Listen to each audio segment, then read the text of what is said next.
Mag-install po tayo ng school quipper sa ating mobile phone para ma-access po yung mga lesson po natin as students.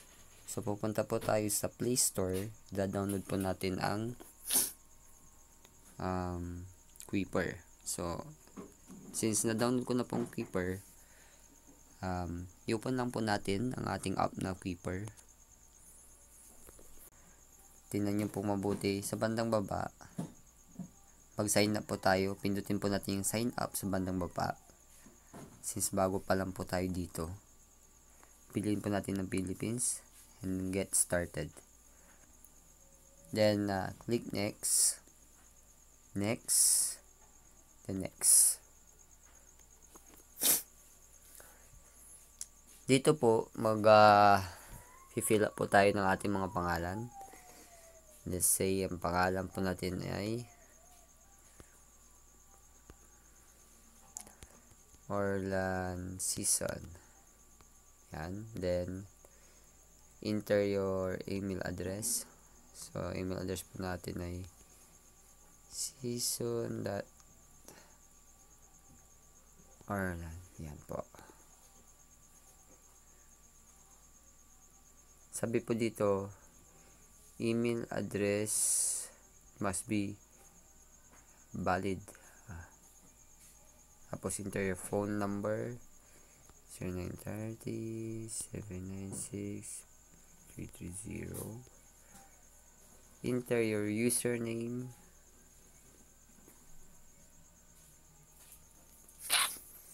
Yung gagamitin po natin na pangalan.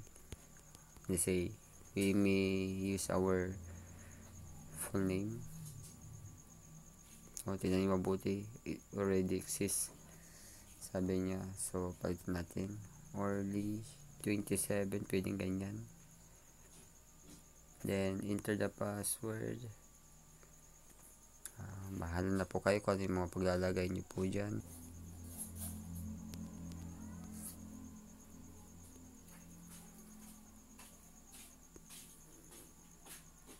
Then, pipili po tayo ng grade level. Have school membership number. Kung wala po kayong ibinigay o wala pong ibinigay school na membership number po ninyo as quipper premium, lagpasan nyo lang po yan. Then, click create account. Dahil namatay po. Create account. Since nagkakantay ng technicalities po dito.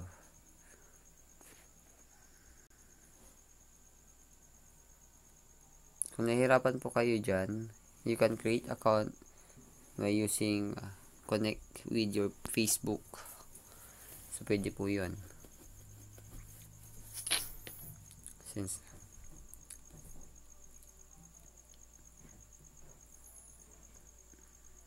yan, connected with Facebook account. Then, create account. Yan na po.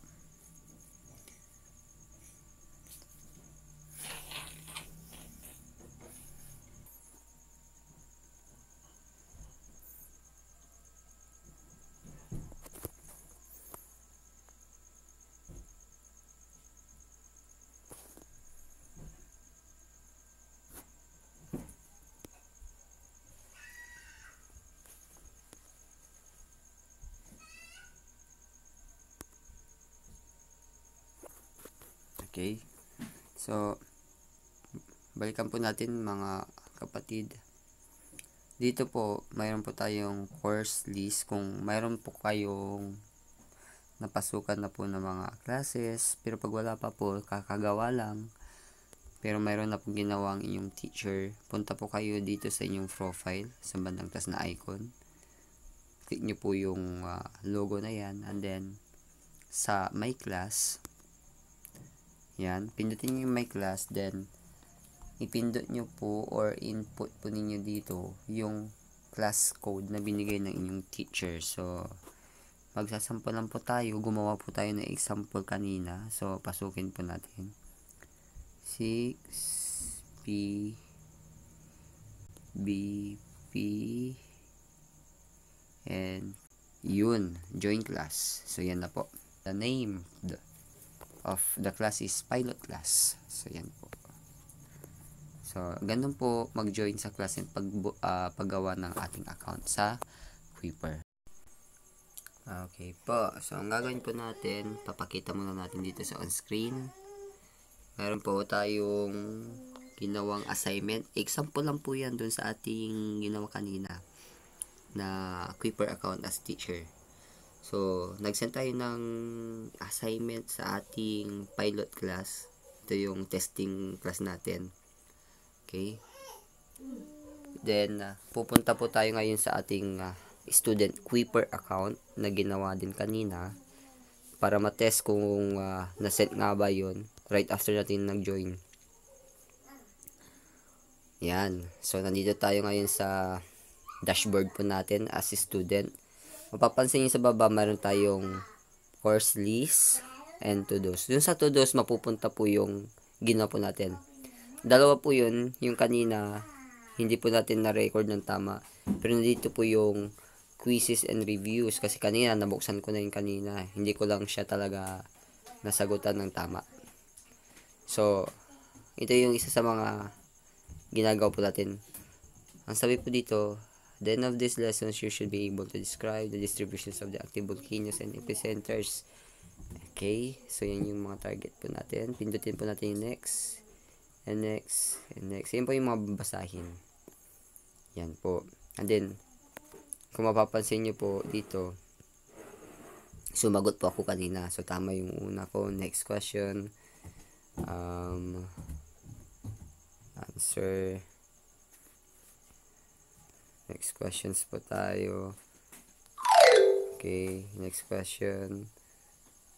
Yung mga hindi ko nasagot ng tama, hindi ko sasagutin din ng tama. Yan. Yan. So, pagkatapos mo babasahin, sasagot ko kayo. Yan po. Mayroon po. Finish quiz. Tapos, magseset na rin po ito. Okay? So, tingnan po natin. Yan.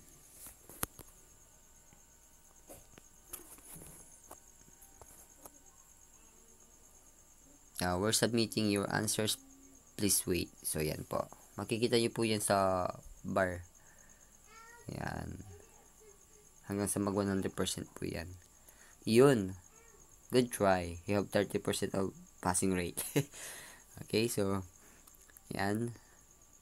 Ngayon po, ang teacher nyo naman po, malalaman din po niya na sumagot kayo ng makailang ulit or dalawang beses o kung ilang beses dun sa kanyang statistic board. Okay, so, tingnan nyo mabuti, mayroon po siyang tinatawag na statistic dyan. Yan. And then, i-click lang po natin yung category. Tapos, piliin po natin kung anong topic. Topic is yung assignment. So, punta tayo sa assignment. And then, subject po natin is science.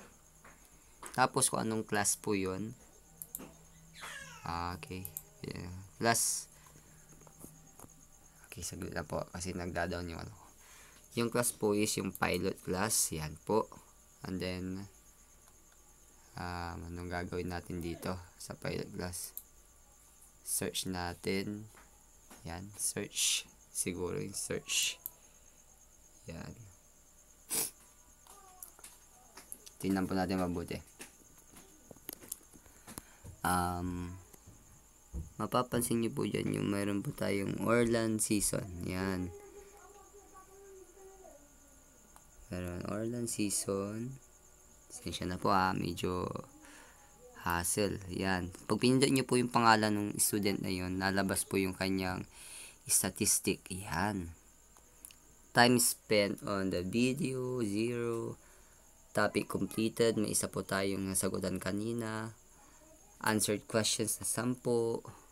Then, ano pa ba? Ito po yun. Tingnan nyo pong mabuti. Science assignment po natin yan doon. Yan. Yan.